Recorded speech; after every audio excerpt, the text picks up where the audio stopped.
Well, we know coming into the game, of course, I take my hat off to Coach Sanders. Got a good football team, no question about it. But, just as I said in the beginning, we have a good football team as well. Those guys fought hard. Coach Sanders had his team prepared and ready to play, and this day right here, they won the game. But it was a hard-fought contest. My hat's off to them, and it's no question about it. Where my belief is going right now, of course, I want them to go pull off the Celebration Bowl because I'm a Southwestern athletic guy. Open it up for questions, Jim. Yeah, Coach, this is the second game in a row y'all came out with a really bad start. Can you put a finger on any of that, or what happened today? Well, sometimes, you can say a bad start. I thought their defense played well. The defense played well. They've been number one all season long, and they did some things that caused us some problem. But, again, when you turn the football over, you can't turn the football over on a good football team and think that you have a chance. But they still fought to the end, and I commend my players. Did Bashan get shook up after that interception and that fumble? No, I didn't think he got shook up. My thing was right here, this is the mindset, this game right here is either now or never.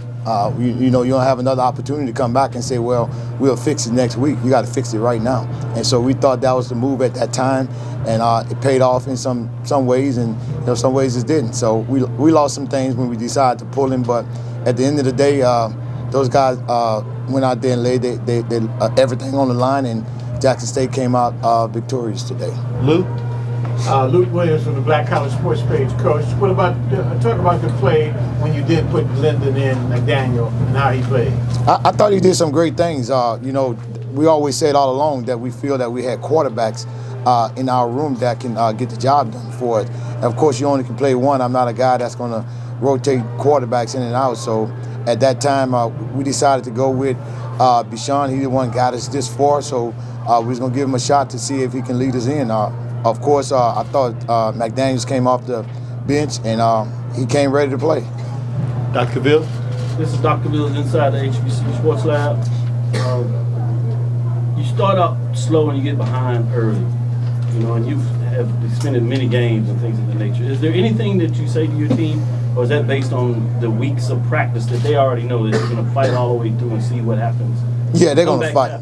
My mindset is when you go back, my mindset is when you go back and you look at it, and I just have that mindset. If they'd have put up 50 points in the first half, if they put up 50 points, then we got to come out and put up 51 in the second half.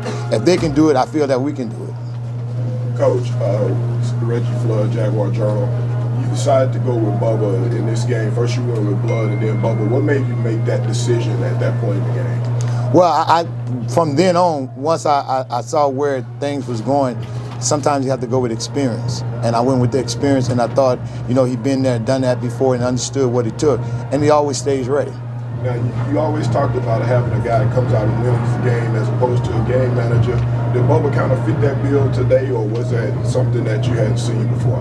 Well, no, I've seen that before. I've seen it in practice, but I thought he did a great job of coming in doing what we asked him to do. Of course, that was play well and try to win the game, not to come in and manage it. Wilton? Coach, you finished your first year here as head coach. You didn't get the win like you wanted to, but what positive do you take away from this season? Well, we got a lot to grow. We got a lot of guys coming back, so now that's going to help with the experience coming back and guys being another year up under the system. But, it doesn't matter how long you've been at a place. I feel when you come there to win. Right now, these days, you don't have 3 years. You don't have 4 years. You got to win now. Back row. Coach, looking back on it, do you think you should have started Bubba from the start of the game? Absolutely not. I felt that we went with the choice that we wanted to go with. It played out the way we wanted to. You got to understand. You got to understand your room. You got to understand your room, and I thought I understood our room. Sometimes you can start out with a guy. If it don't go well, how can you bring that other guy in? So I understood our room, and I went with that right there. I had a short leash, I would say, and it didn't work out for us to win Collins, but he had some success. Any more questions for Coach Dooley? Can you talk about your defense? They were behind the 8 ball early on. I thought they came around once the offense did too.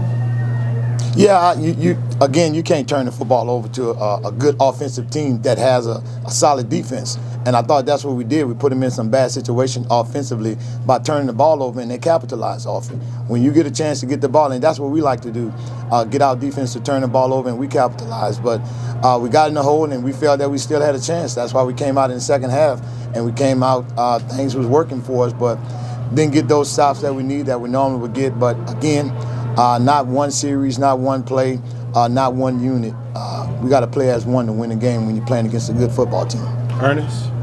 Ernest Rex, MTNV Sports. Coach, what would be one of the big focuses in the offseason for you? To me, just to get more depth and get better. There's no question about it. We're going to get some guys in here that I feel. But, you know, I'm a guy, we're going to lose a good deal of offensive linemen. So, of course, I believe in building inside out. So I'm going to always get offensive linemen and always get defensive linemen.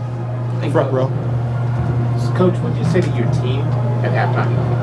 At halftime, Yes, sir. that they put up 30-something points. Now we got to come back and put up another 33 points, and I feel we'd be right in it. They took the mindset and they came out with that mindset. Unfortunately, we came up short. Back row. Hey, Coach, you said before the Bayou Classic you wait until after the season to grade your first season as head coach of the Jaguars. Now, here we are. How would you grade so far? I hate to be so harsh, but it's a failing to me because we didn't win the championship. I only set out for one goal, to win it all. I don't believe in let's have a winning season. Let's win this game. I believe in winning every game that we have scheduled. And I believe in winning this game right here that we just lost. So in my mind, as a team, they did well. As a coach, I didn't do everything I needed to do to make sure that we were successful to win the game, to win the championship. Couple of questions, Coach. Any consolation in the fact that you outscored them 24-17 if you throw out the first quarter? I don't believe in victories like that. At the end of the game, the big stat was they won the championship.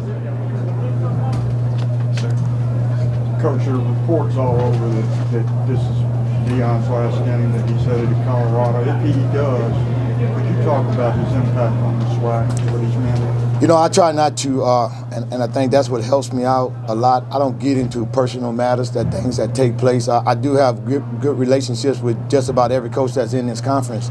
And as you see, when the game was over with, I was able to shake and hug Deion and tell him he had a good football team. And, you know, we say some words encouraging to one another. So I don't get into that. You know, it's just decision. He a faith-driven guy as well. So if his steps is ordered to do those type things, I'm pretty sure his family would make that decision. But for as an impact, is obviously he made an impact, a huge impact on Jackson State University because I've been around this conference for a long time. And for Jackson to win it back-to-back, it's been a long time. I know they've always been, they're very competitive and a good university, but he brought them back to what they were accustomed to. So I love competition. So my thing would be my plea to Deion to stay, because I love competition. Any final questions for Coach Dooley? Congrats on a great season. Appreciate it. Let's go.